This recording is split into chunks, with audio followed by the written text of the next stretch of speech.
이 문제를 한번 풀어볼게요. 이 문제는 두 가지 방법으로 풀 건데, 첫 번째는 여사건으로 풀 거고요. 두 번째는 이제 쪼개기 해서 풀 겁니다. 근데 쪼갤 때는 우리 원칙이 있죠? 중복 없이 빠짐없이 이렇게 쪼개야 됩니다. 그래서 여사건 푸는 거 한번 해볼게요. 도로망에서 A부터 B까지 가는데 P 지점을 거치지 않고 라고 얘기를 했어요. 그럼 전체 경우에서 P를 거치는 경우를 빼면 되겠죠. 전체 경우는 몇 가지가 생기냐면, 일단 A에서 B로 갈 때 이렇게 오른쪽으로 가는 방향을 우리 A라고 세팅해 봅시다. 그리고 위로 가는 방향을 B라고 세팅해 봅시다. 즉 A 4번과 B 3번이 있으면 무조건 A에서 B까지는 갈 수가 있어요. 그리고 얘네들이 순서가 바뀌어도 일단 A 4번과 B 3번이 있으면 무조건 B에 도착합니다. 즉 전체의 경우에서는 몇 가지가 생기냐면은 A 4개와 B 3개의 순서 바꾸는 경우의 수만큼 생겨요. 그래서 같은 것이 있는 순열인 7팩, 3팩, 4팩 만큼의 개수가 생깁니다. 이게 전체예요. 그러면 P를 지나가는 경우를 한번 해보겠습니다. P를 지나가는 경우는 이렇게 생각을 해야 돼요. P를 지나가기 때문에 일단 A에서 P까지 먼저 가고 그 다음에 P에서 B까지 갑니다. 그럼 A에서 P까지 갈 때는 뭐가 필요하냐면 A 2개, B 2개가 필요해요.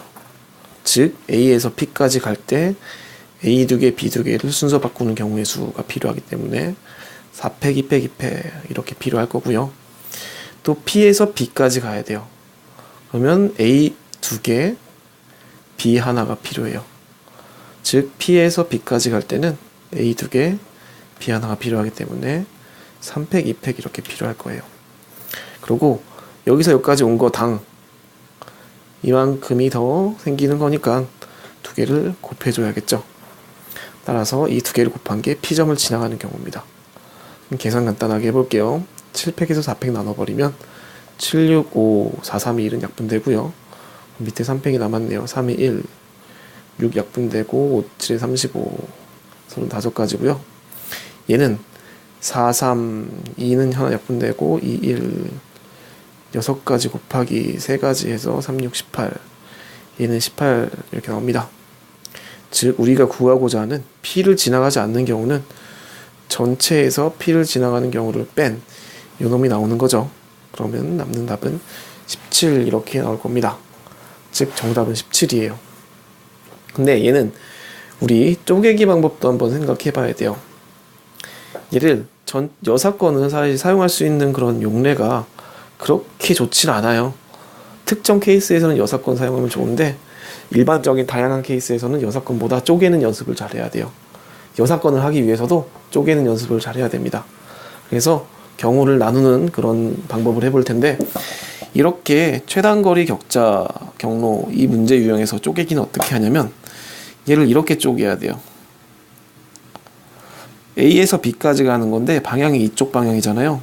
그러면 전혀 중복 없이 빠짐없이 셀 수 있는 방향은 이거랑 이렇게 대각선 방향으로 점을 잡아주면 돼요. 이렇게 4점을 지나가는 걸 쪼개던가 아니면 뭐 이렇게 4점을 지나가는 걸로 쪼개던가, 여튼 대각선 방향이 있는 걸로 쪼개면 이 점을 지나갈 때랑 이 점을 지나갈 때 중복 발생하지 않고요. 이 4개의 점을 지나가지 않고는 B점까지 갈 수 없으므로 얘를 이렇게 쪼개는 방법을 연습하는 게 더 좋아요. 따라서 얘는 지금 P점이 이제 우리가 P점을 지나가는 걸 빼줘야 되기 때문에 우리 이렇게 잡아줄 겁니다. 그러면 P점을 지나가지 않고는 이 3점 중에 한 점을 무조건 지나가야지 B를 지나가는 게 되는 거예요. B까지 가는 게 되는 거고, 또 3점 중에 중복도 발생하지 않아요. 이 점을 지나갔는데 또 이 점을 지나간다?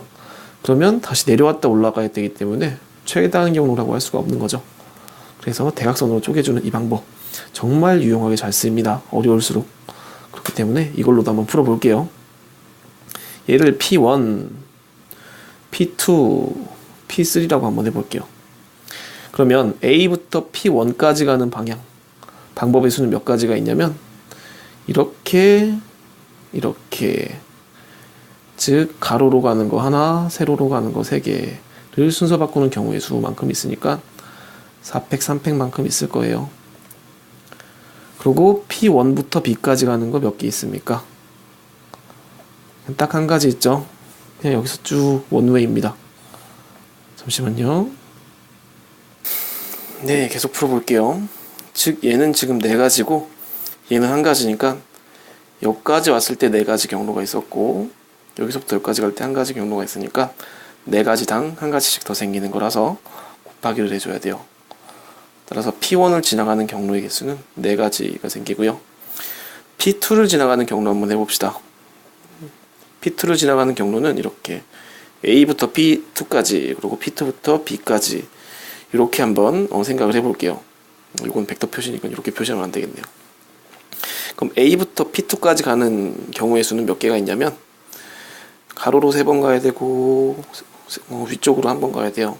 즉 이거 가로로 3개 위로 1번을 순서 바꾸는 경우의 수 이만큼 있겠죠.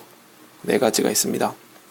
그리고 P2부터 B까지 가는 경우의 수는 가로로 1번 위로 2번 순서 바꾸는 경우의 수 이렇게 이거 순서 바꾸는 경우의 수인 3팩, 2팩이 있어요. 3가지가 있겠죠. 그 2개를 곱해주면 됩니다. 12가지가 나오겠고요.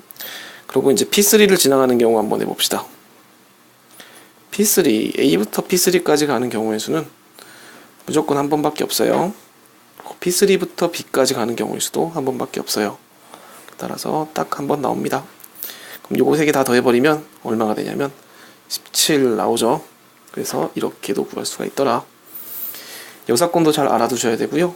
쪼개기도 잘 알아두셔야 되는데 더 중요한 거는 이 쪼개기 방법입니다. 이렇게 네모판에서 가는 격자 경우의 수 나올 때 대각선으로 쪼개준다면 여기를 다 지나가는 거를 각각 세면 문제가 풀려요. 정말 어려운 문제도 이렇게 해서 풀릴 수가 있어요. 그래서 고득점 하고 싶으시면은 쪼개기 연습 잘 해두셔야 됩니다. 수고하셨습니다.